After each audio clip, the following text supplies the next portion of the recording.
Welcome back to Niagara Garden Party. It is April 15th and we have had beautiful spring weather. If you take a look around the garden, it's still sleeping, but the pond is doing a thing. It needs to be cleaned out and the pump needs to be cleaned, but it is running. There are buds on the apple tree. This is a good time of year to come through with horticultural oils for your apple trees before the leaves get out and start budding. And you want to do that on a dry day when the oil can sit and soak. So I got to get doing that soon. A lot of my bulbs are up. So the, what are these? Tulips? They're actually fighting through the stuff that I didn't clean up in the fall. I don't know if that's good or bad. Same with this. I was hoping to get some peas off of this, but the birds actually came and ate all of the peas from here, which is pretty funny. I'm glad I could feed the birds. The temperatures have been really good here, except for the lows. At night, we're getting like 0 degrees here and there, which is still no fun, but it's cold season crop time. And as you can see, the seeds that we put in here a couple of weeks ago are doing just fine. Swiss chard finally coming up. And here in the top, I actually planted some tomatoes in the back row there, which is crazy talk, but I was gonna throw them away anyway. Over here, more of the peas coming up in the back row. That is Swiss chard that overwintered and is just growing back. Those are both overwintered from last year. And then my rows of kale. We have lots popping up in here. The Swiss chard, the spinach, the chamomile that I put in here is totally fine, and I haven't been running a heater in here.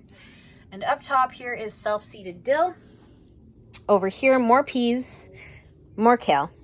Things are doing great.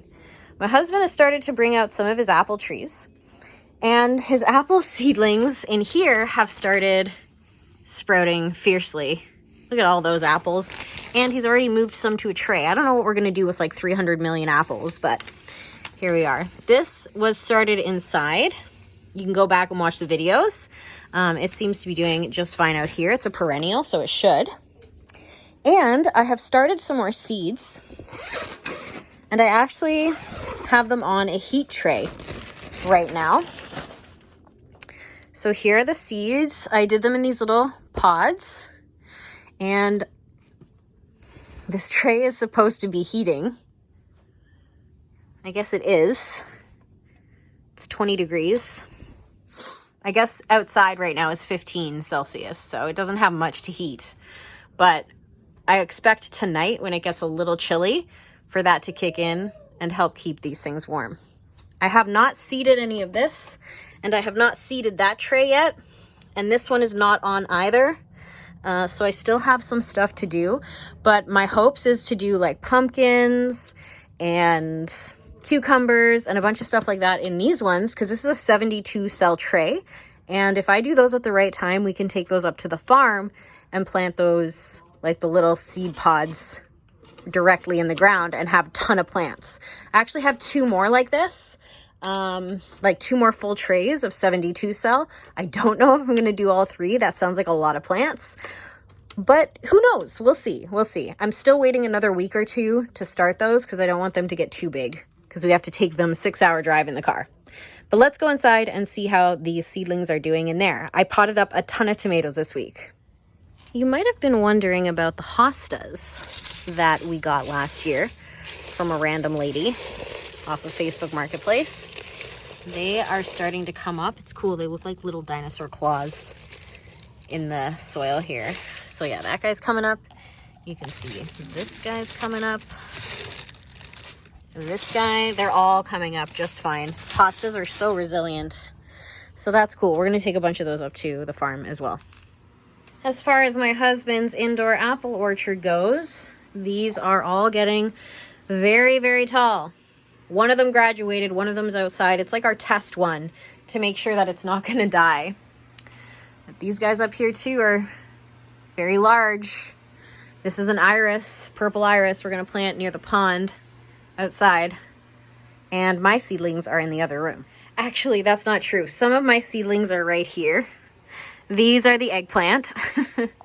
They are getting too big, obviously, for this spot, and they're kind of struggling. They're losing some of their lower leaves. They have roots.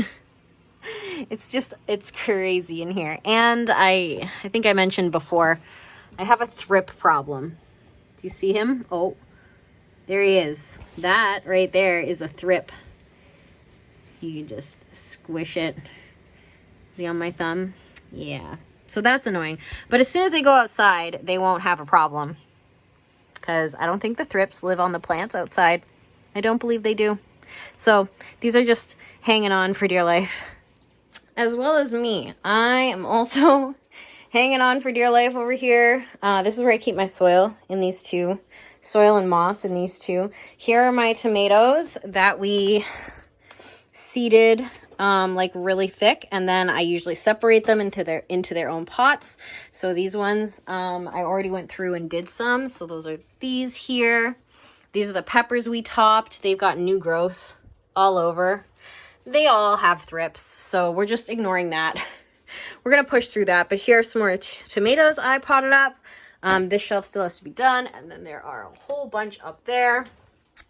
And all of these guys, these peppers, could be doing better, but I think there's like 30 peppers total, and I don't have that much room here for them, so we already have a lot to take up to the farm. And then in here is a tray of flowers. Some evening primrose. These are zinnia. These are the basil we started. Some marigold. This lavender from seed, you've been following along since the beginning of that one. So it's been a lot of fun. A lot of things are growing, and I feel like I'm watering stuff every day.